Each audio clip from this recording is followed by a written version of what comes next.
Recording studio Narkatiaganj. सब खुशी मिले जब आवेला नियरवा, ओही संबलम से जुड़ा जाला जियावा। बुझलू सब खुशी मिले जब आवेला नियरवा, ओही संबलम से जुड़ा जाला जियावा। इतले सखी उत हमरो भी मन के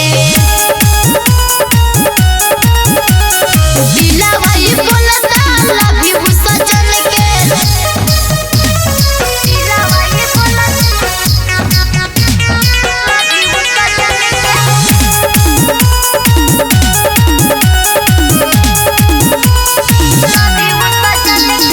खुशी से भर गइल अंजलि के मनवा, अवतार है सखी अंकित सजनवा।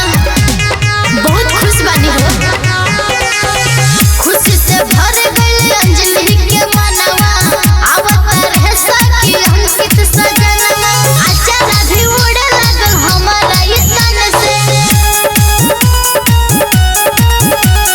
दिलवा ही बोलता लव यू सजन के। रिया रिकॉर्डिंग स्टूडियो नरकटियागंज।